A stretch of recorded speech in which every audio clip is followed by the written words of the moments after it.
Rob's Country for this week. We've got a wonderful lineup for you. We've got Kerry Moore's here. We've got Hayley Moynihan from Bank. Brent Rawston's here, and he's always exceedingly good value. Predicts things. Well, let's face it, we're going to be talking things that he predicted 12 months ago, so you want to hang on every word with him, and Federated Farmers as well. But first of all, neurological diseases in ruminants. Yeah, it's a big topic, but I really wanted to focus on it in more a general sense, Rob. So people might remember the horrible stories a few years ago of mad cow disease, BSE. Absolutely. Right.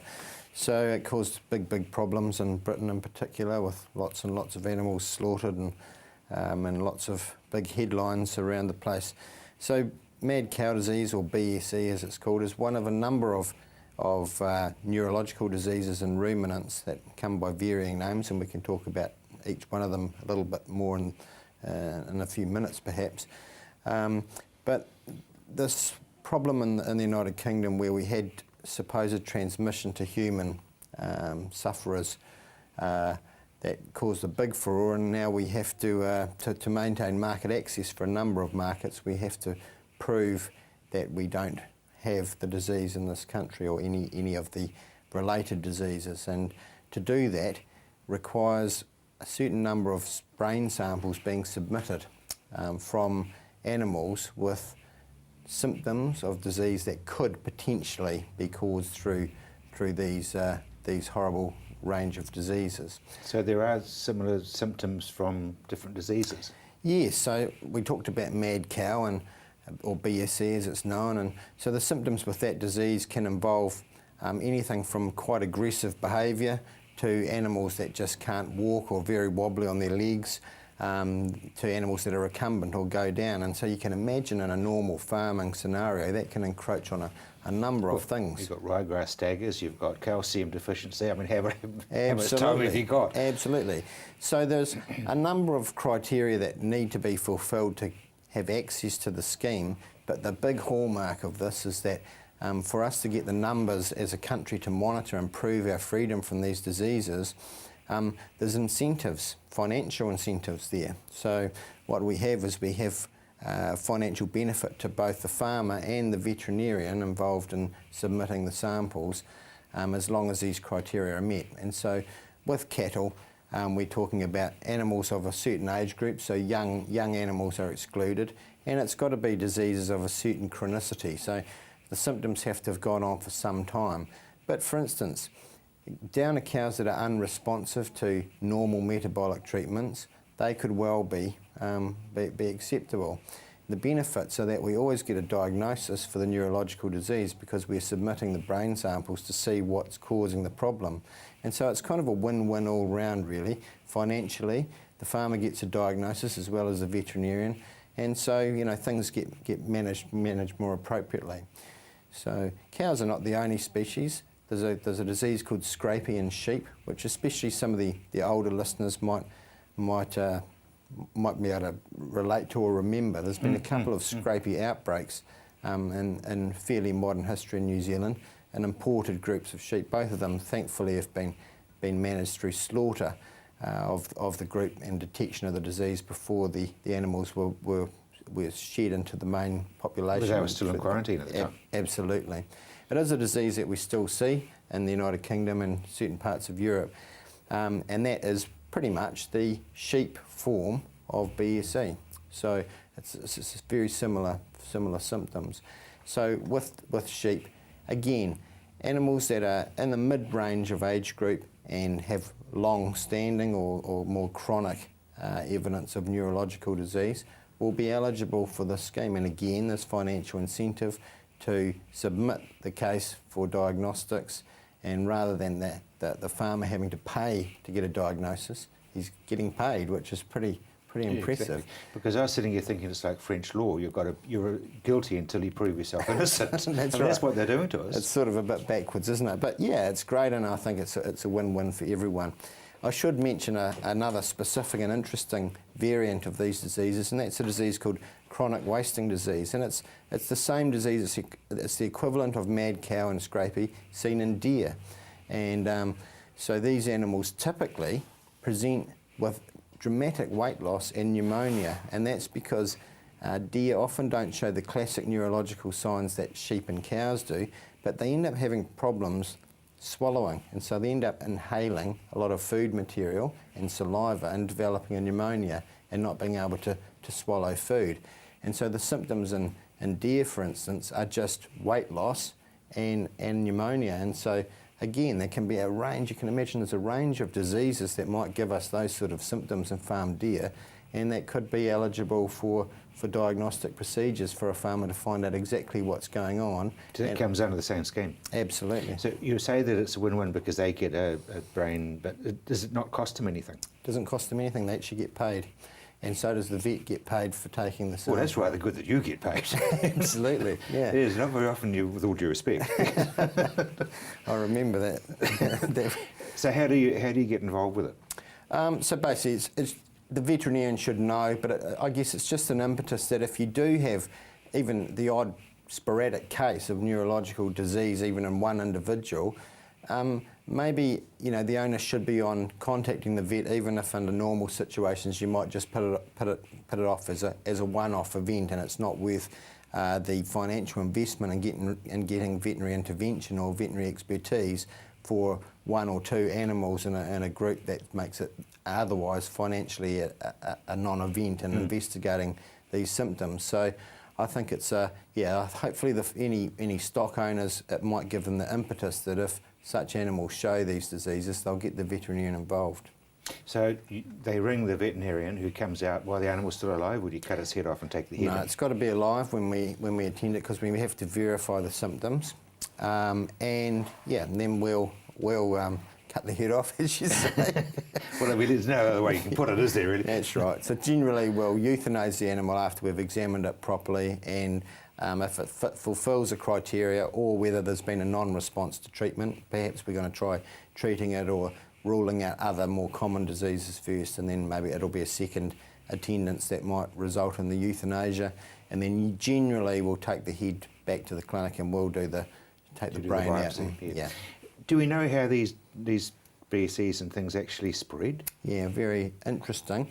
In the sheep form, it's generally thought to be a genetic predisposition. We don't 100% know how the organism or the little protein that's infectious gets into the sheep, but the sheep has really been the main source of spread throughout all other species, because what happened is in Britain there was a rendering change in the way that protein meal was manufactured from ruminant protein, so from waste products in the freezing works, and that resulted in these infectious proteins not being inactivated and then being passaged through to cattle through additives in feed. Yep.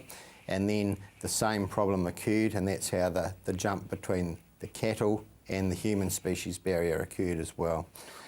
So yeah, it was.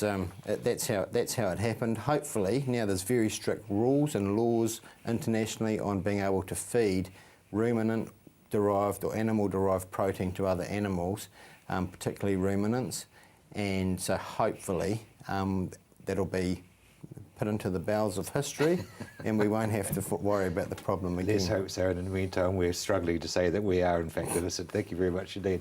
After the break, it's Hayley Moynihan from Rabobank.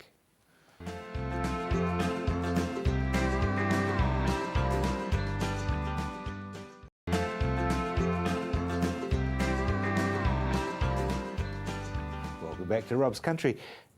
Dairying, how are we looking? Because there's those who would think that the margin is getting a bit squeezed.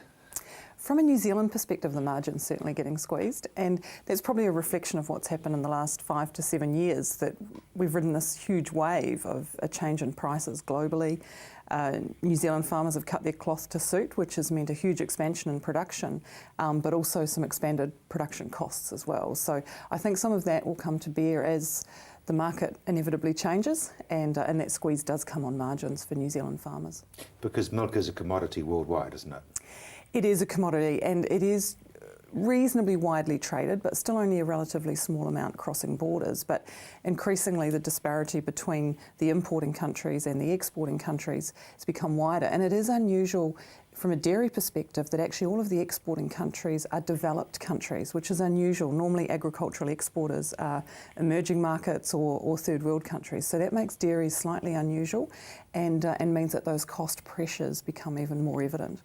Tell me a wee bit, Hayley, if you would, about the Fonterra's system where they go onto the open market with a well, basically they tell us what we think our milk is worth, I guess.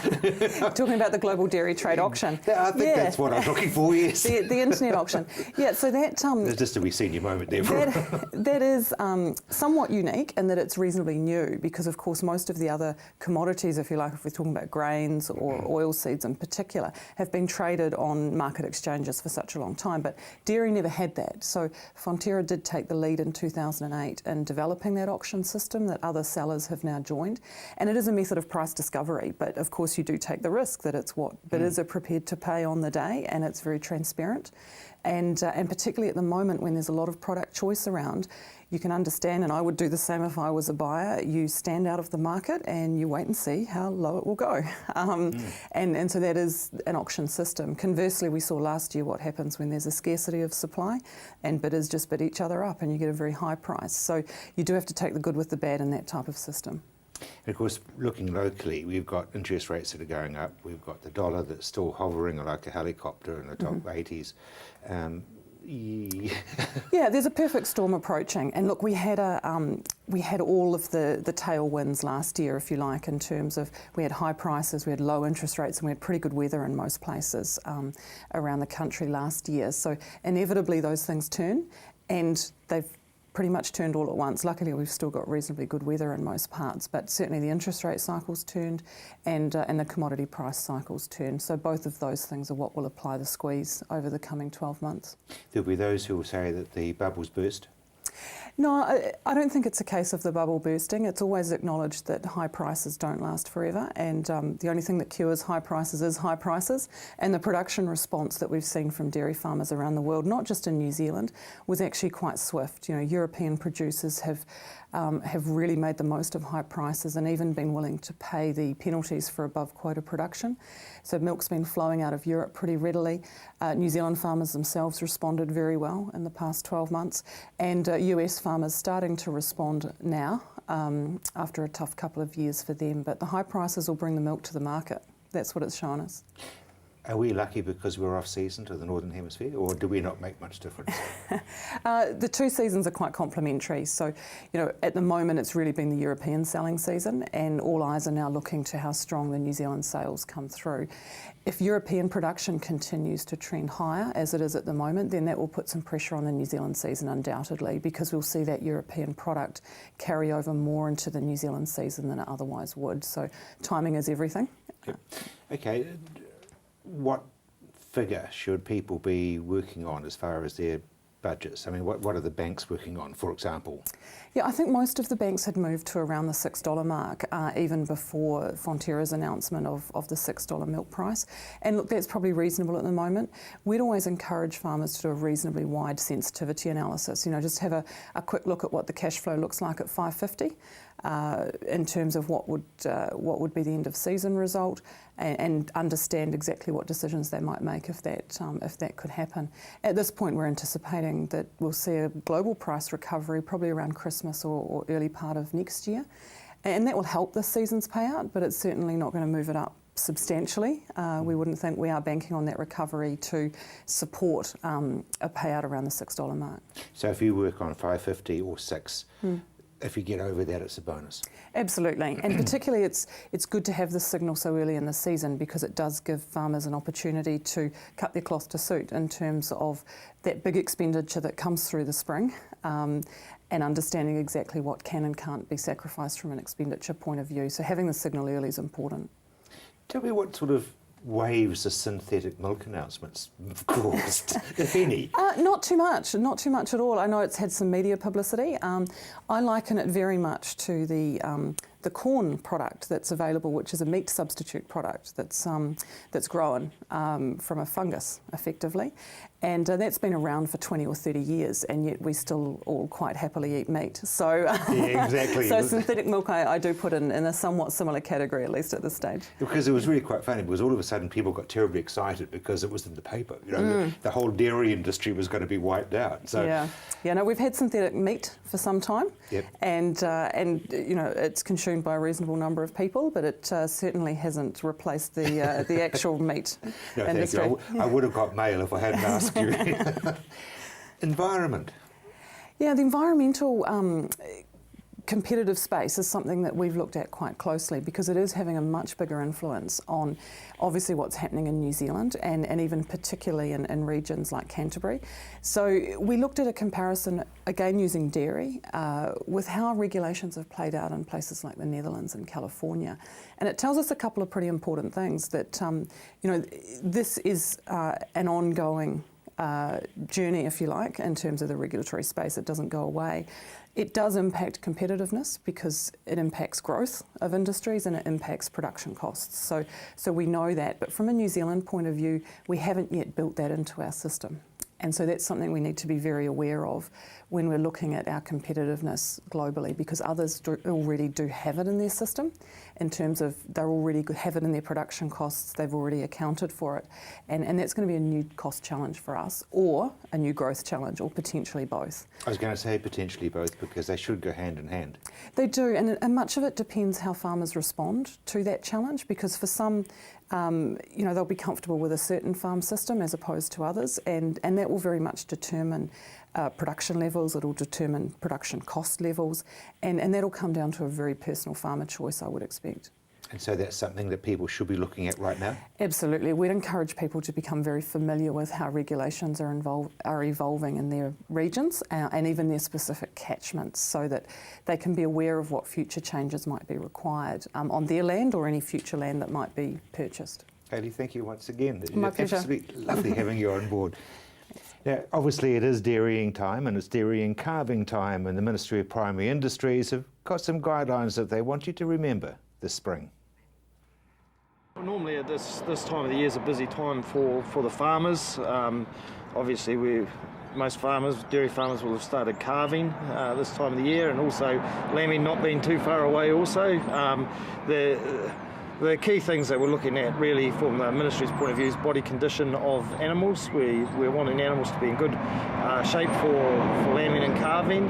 Obviously the cows, we're looking at a body condition of around 4.5 or better. Anything under that, sort of the cows can sort of suffer from things like milk fever and have problems, metabolic problems during calving. Also, we're wanting calves to come out in good healthy condition and nice and fit and running around the paddock and things like that. So from the Ministry's perspective, we're looking for, you know, farms that have got lots of grass and things like that, plenty of grass for the cows, so that after they calve they can go onto good pasture and things like that. Most people would think that was sort of the SPCA, but you're a lot broader than they. That's correct, yeah. We sort of deal with more the bigger type of farming operations, and instead of like, we also deal with lifestyle type things, but basically if bigger farms have major problems, then that's when we'll sort of come along and in the first instance to assist them to bring their issues right, and if that doesn't happen, then obviously we've got other steps available to us as well. So you're advisory to a degree for small blocks? That's correct. Yeah. Obviously we understand that, you know, the experience level is probably the key at this time of the year, and we understand that a lot of smaller block holders maybe not have the same experience as what a commercial dairy farm has, and a lot of it comes down to, you know, seeking the right advice and those resources we have available to us.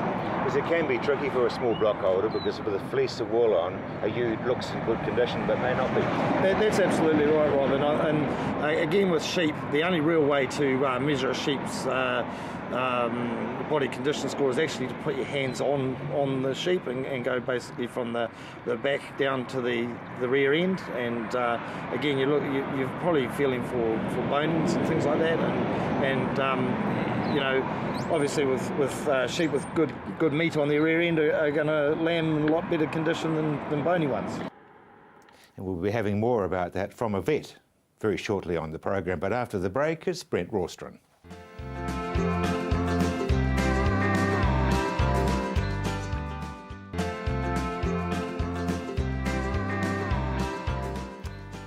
Back to Rob's country. Well, what's your spin on the dairy scene?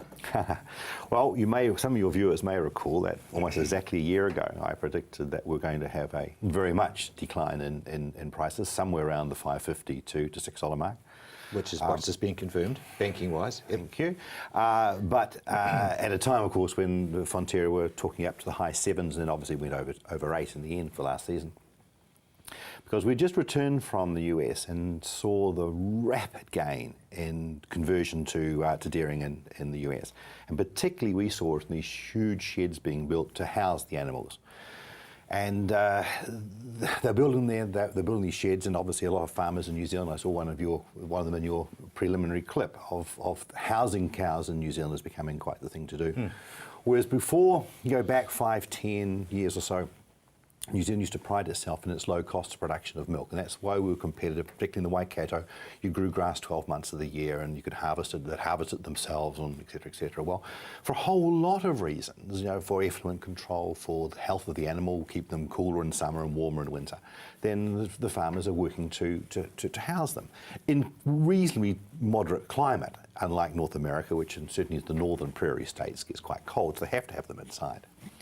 But whereas we are housing them and we have them surrounded by a certain amount of farmland, the farms we saw being developed over there, they're surrounded by between 6 and 14, 15 square miles of farmland. We are talking thousands and thousands of hectares of land.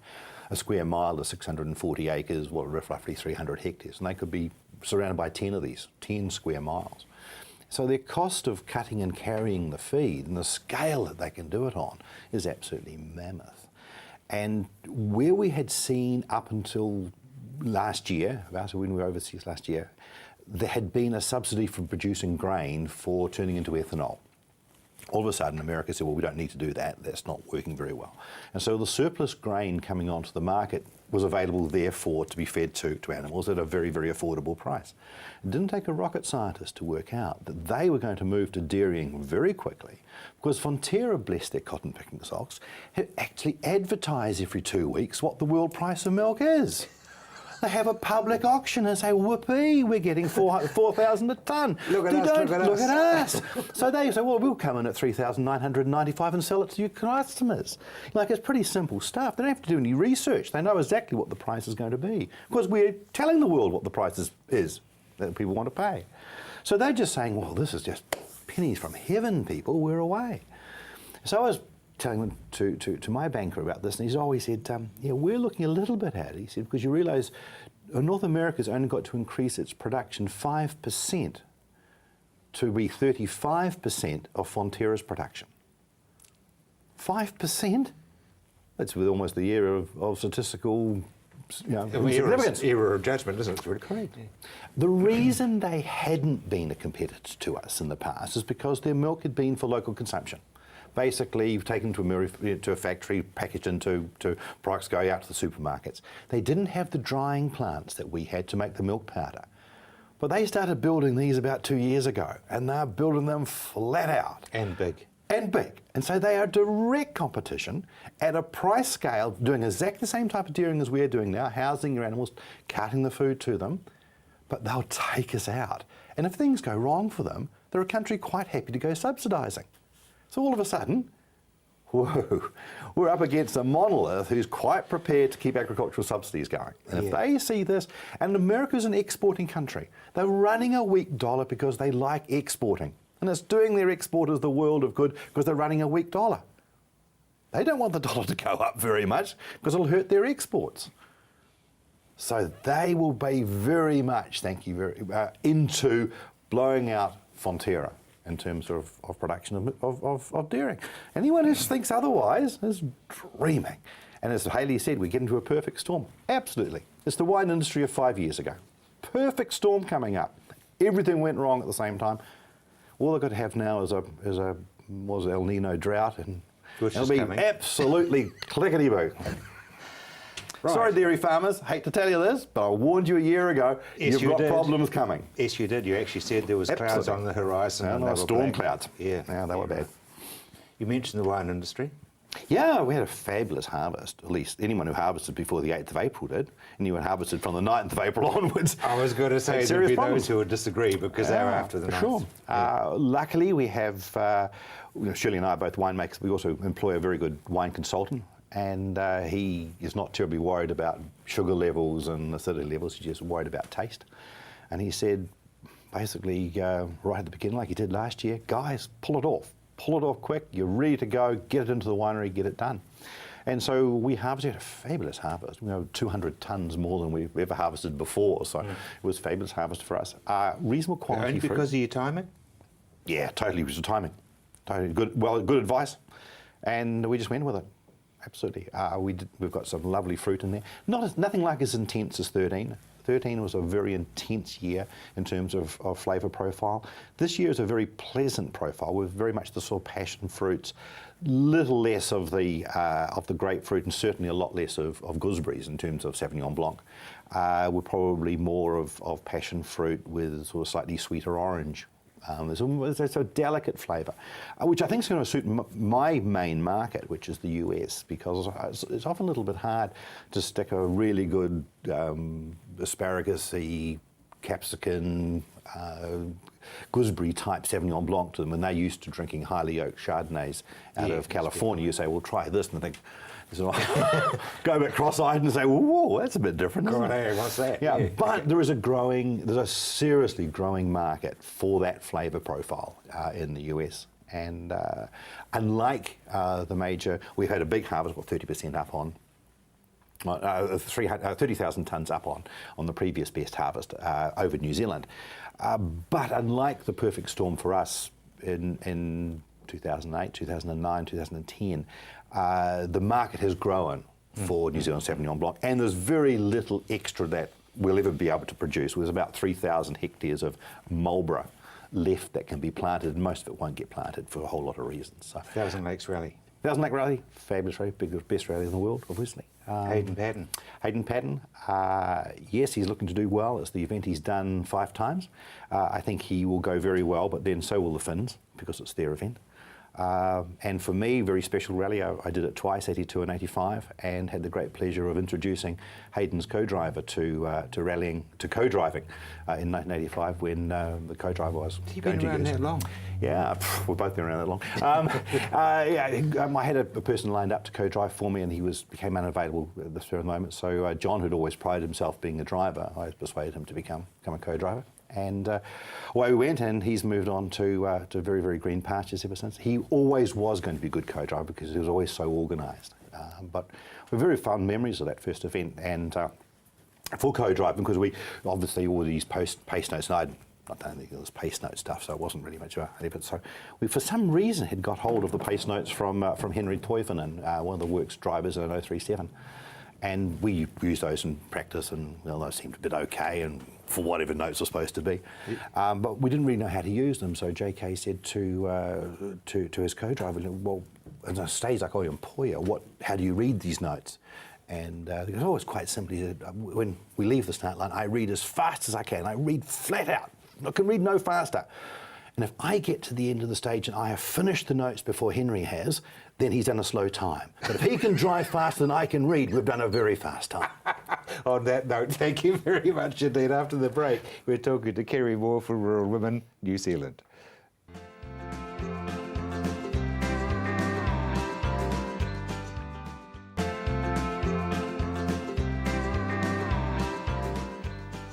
Welcome back to Rob's Country. Kerry, Enterprising Rural Women. There's another contest, and yes, how far down the track are you calling for people? We are. We've the campaign for the annual awards is now open, and entries close the 5th of September, so time's rolling on for people who are wanting to get applications in. Again, we've got 4 categories, which is the service industry, the tourism and hospitality, manufacturing, and love of the land, which is the land-based industries, with 4 key sponsors. We've got Telecom, Access Home Health, Agrasea New Zealand, and Xero. This year is a new sponsor for us. So, yeah, really excited to see it coming together again. So who are you looking for? I guess everybody who's been on high heels in the high country should enter. Oh, absolutely, absolutely. It's aimed at mostly, obviously, women who are starting out small businesses in the rural sector. May have been in business a couple of years, have got fewer than 10 staff and have got going but just need that boost to move it to the next step. 10. Fewer than 10 staff. That's one of the criteria. Yep, and That's they need to Sydney be... Farms out then. Absolutely. But yeah, they need to be at least a 50% or more shareholder and very active in the business. And it's about helping them move to the next level with their business, and they, working through business plans and budgets, and just looking for people who have a real passion for their business. A lot of people, they'll start at a nice idea, something they're quite interested in, and they give it a bit of a nudge for a while, but we're really looking for people who are really passionate about it and have taken it forward and are really moving forward with it. We've had some great businesses in the past who've been involved. The hurdle that I see is the same one for the South Island Farmer of the Year, and that is that people don't think they're important enough. Oh, I know, and I suppose that's possibly a woman thing. I don't know. No, I think it's a New Zealand thing. It could be. I mean, it's, little old me, how could I possibly qualify for this? But I think, even for those who don't go forward and achieve an award, a lot of it's about the process. A lot of the candidates tell us that they've got as much out of it going through the process as they have about the actual award itself, and getting a deeper understanding of their business and actually appreciating and recognising just how much they have achieved in the short time their business has been operating. So, even from that perspective, it's a great opportunity for people to get a better handle on where they're at. So somebody who's making pickles in the kitchen, yep, absolutely, through to somebody who's running several dairy farms. Yeah, absolutely. We've had people who are doing just that, pickles in the kitchen or using something creative out of the natural fibre they've got on property, to people who are now doing global exports on pharmaceuticals or sled dog harnesses and, all kinds of interesting things. So it doesn't have to be a big business. It can be quite a small business that's still getting going. Businesses that are marketed through the internet and all that sort of stuff? Yes, definitely. Certainly for a lot of rural people, that use of internet in their businesses is really important, which is why it's so important we have good internet in rural communities. Yeah, that's another one of your yes, it's a key issue for us, because it does actually hinder a lot of rural business, even not just the Enterprising Rural Women Awards, just everyday farmers, with trying to run multi-million-dollar businesses and they can't even do internet banking, it's those kinds of issues that are out there for rural broadband. So there's a lot of women who start their business from home. It's an add-on to, kids have gone off to school, so they start a little business to fill in their time. Or to help support the farm, exactly. And they rely on that internet to get them going. And a lot of them use online ordering and so on, so it's really important. Online selling is very important. Yeah, it is, online marketing. So how do we convince somebody who's quietly doing things and have got their head down and say, oh, no, I'm not important enough? How do we convince them? Well, I think it's about just showing them the benefits of the process, of what they can learn about themselves and their business and the opportunities they can see for their business from going through that process of the business planning, the budgeting, and actually I guess trying to market their business to the judges, yep. To try and sell it and just get that self-confidence. The fear of not winning, or the fear of not making it. Well, I guess everyone has that, but I think, if you look at what you can achieve out of it and try and take a positive spin, everyone looks at what's in it for me, but I think, everyone who's been through it say it's a really positive experience. It does a lot for their business, but it also, because we put a lot of time and effort into actually publicising all the entrants and a lot of publicity around, they get a lot of market awareness about their business as well. So we put a lot of time into media coverage for them. And the fact that you're there means you're not a failure. Absolutely. And for those businesses that are the women are members of our organisation, they get to have a link to their business website on our own website. So, you know, it's an extra. So just do it. Yeah, absolutely, just do it. Yeah. Nothing ventured, nothing gained. Exactly. How's the year of the family farm going? Well, we're continuing to celebrate that and recognise achievements and support, you know, rural farming. So we've got, in conjunction with Ministry of Primary Industries, we've got a competition, a story competition going at the moment, which closes the 1st of November. And we're encouraging people to tell us their stories about their family farming. It might be a story about the land, it could tell us about their 4 or 5 generations, or it could be something about some fun animal they've had that's been a pet that's, you know, everyone's got that favourite sheep that doesn't ever go to the works, you know. That's right. Or the favourite horse they never sell, you know. So those sort of fun stories, and just it's really interesting stories about the history of the farming industry and the family farm. So a competition around that, we'd love to see those stories. They can either be a written story or a photo story or a video that they want to send in to us by the 1st of November, and there'll be some prizes come out of that. You guys are full of prizes, aren't you? Oh yeah, well, you've got to celebrate what you do and reward yourselves and reward others. It's and it's all part of celebrating rural and supporting it and helping it to grow by, you know, just You've got a recognition. couple of fundraisers. We have. We've been raising money just quietly for the adverse event in the Northland after all the flooding and so on. So with that one, and we've also had a small campaign for the family in Otago that had a huge number of sheep stolen. So just trying to help out where we can there, and people, if they're interested in those campaigns, can go through our website and make donations and find out more about it there. Yes, good. And your website obviously is where you would go, the Enterprising Women of the Year, Yes. and The for right the story. family farm stories, Yes, and for the your fundraising. fundraisers. So it's a very important website. It is. Just Google Rural Women New Zealand. Yep, and it pops up. And we also have our Facebook page as well, and they can follow us on there and what we're doing. Me, darling, but I can do the Googling bit for them. The Facebook's far too I know. complicated. But thank you very much Thank indeed you. for the opportunity. For when I grow up, I'll be able to do Facebook. Now, the interesting thing is we've already said with Gary Dixon that we've got a calving season right on us. I talked to one of the vets from the Selwyn Vet Clinic about what we should be looking for as far as calves are concerned. You're coming up to calving, we want the cows in good body condition score. Ideally, cows should be calving in body condition score 5, heifers 5.5. Certainly we don't like to see cows less than 4.5 minimum. Farmers need to be careful with that transition cow feeding, supplementing plenty of magnesium, watching out for milk fever, particularly around the point of calving, checking cows for any health problems associated with calving, retained placenta, mastitis, that sort of thing. So let's look at milk fever. What are the symptoms and how do you avoid it? Supplementing magnesium, ideally a month pre-calving, is a very important part of preventing milk fever. Also, just that whole transition feeding, not changing diet too rapidly, not too much grass in the diet pre-calving. Ideally, a low calcium diet pre-calving, and then supplementing calcium in that colostrum period. So how do you administer that magnesium and things? Magnesium usually is given as mag oxide, which it can be dusted on feed, can be mixed with supplementary feeds like silage or hay, or mag chloride, which can be given in the water. A lot of the cows will be off farm. Is that a problem? It can be an issue, but most dairy farmers have systems set up to make sure those cows are getting magnesium. But by the time they're calving, hopefully most of them will be back on the milking platform. So what other problems do we try to avoid at this time of year?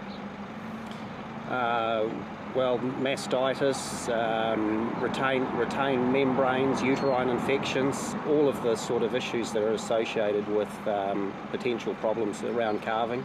So just be very observant. Yes, yep. And farmers generally know the sort of preventative strategies that they can take to minimise these problems. and most of those strategies should be in place. Supplementing, making sure selenium levels are adequate pre-calving, copper levels adequate. Cows hopefully have been dried off appropriately, so minimal mastitis around calving. Let's talk about calves, because that's another whole issue, really. Yes. It's very, very important to look after those replacement heifer calves and all calves, but the replacement heifers are a very valuable animal to the dairy farmer, and it's very important that these heifers get that first feed of top quality colostrum within a few hours of birth. So it's important that these calves are picked up quickly out of the paddock, especially on cold, wet days, and get that colostrum into them quickly. As far as calf sheds are concerned, hygiene and warmth. That's correct. Yeah. They've got it. Yeah, it should be draft free, dry, and warm. As far as getting that little rumen going, because that's important when they go out on grass, what's the quickest way of doing that? Usually calves have some kind of meal or a pellet to get that early rumen development going, or a fibre source, and calves will start eating those hard feeds at quite a young age. And then, of course, it's really just a case of keeping them going so they don't start getting a check and away they go. Yes, it's important that these calves are weaned on body weight and not before, so that weaning check is minimised. And please don't forget there's new rules which are being enforced this year about euthanasia of bobby calves, and if you don't do it right, MPI guys will get you. After the break, we're talking Federated Farmers.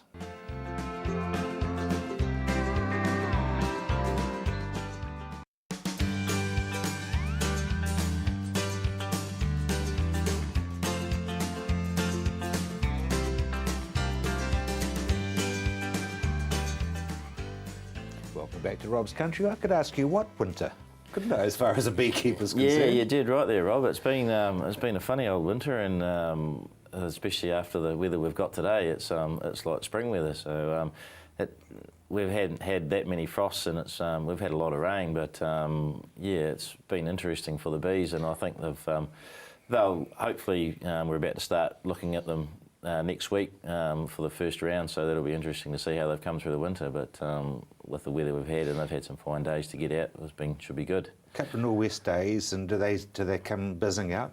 Yes, they will. Yeah, like days they'll be flat out flying today and looking for a bit of pollen off the gorse, or what's left of the gorse around the countryside. Yeah. So and tree lucerne and things like that. Yeah, definitely stuff like that. So they'll be definitely very active today. Acacia? Do they go to acacia? Yeah, they do. Yeah. From what I know about it, yeah. But I mean, tree lucernes and stuff, isn't it? Yeah. They certainly like that. So get that in, and you can use it for the drought when they'll Nino. Yeah, that's right. You were looking at bringing two groups together at your annual conference. It's going to take a long time, but what are the early indications? Yes, so we had a combined conference at the end of June in Wanganui, and it was very well attended. There was probably, I think on the Tuesday, which was the main day, that we sort of discussed the options of uniting the whole industry, and they reckon there was about 500 people there, which is really good to see. And we had an independent facilitator to run the day and to get the ball rolling, so to speak. And there was a lot of positivity that came out of the day. So it's just a matter of working on that with the two groups that we have at the present point in time to try and unite it together. But in most things, there's always a few snags along the way. It's going to take time. Yeah, I mean, you've got two groups, and to try to get a common ground, I mean, you're not going to do it overnight. Yeah, that's right. I mean, this has sort of been a process, or it's been talked about for the last 5 years, but now we're sort of actually doing something about it. So it'll probably take another couple of years to get the ball rolling, but at least we've started, I suppose. No, indeed, I think you've come a long way to actually have got that far. Now, I know you haven't had time to study it, but the honey labelling scenario has been released? Yes, Rob, the Manuka honey guidelines, or labelling guidelines, has been put out today. It's only been come out this afternoon, so I haven't had a chance to read it yet. But so that's just an interim guide, basically, to say what you can and can't say on a label with Manuka honey. So because there's a lot of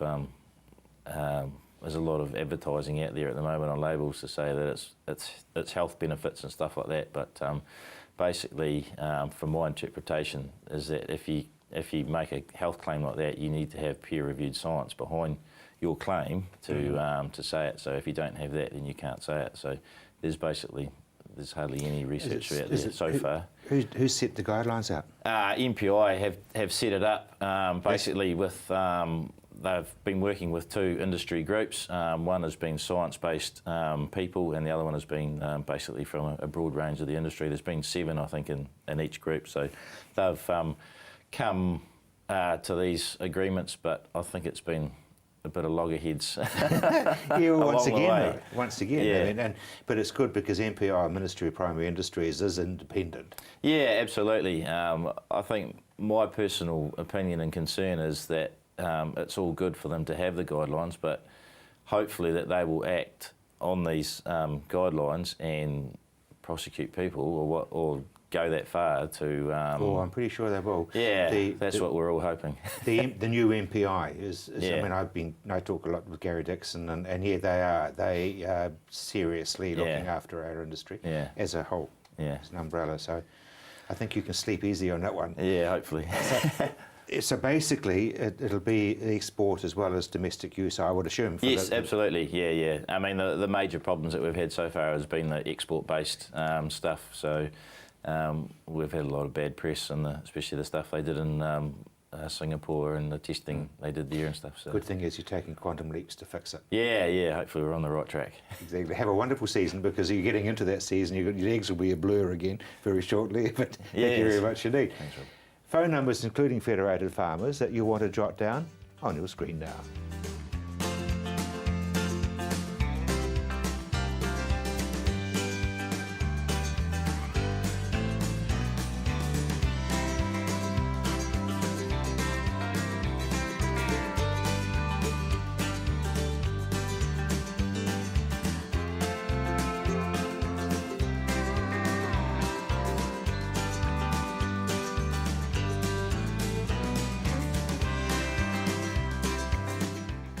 Well, Coat Williams, you've either been watching or you have just missed Rob's country, but I will be back at the same time next week. Until then, bye now.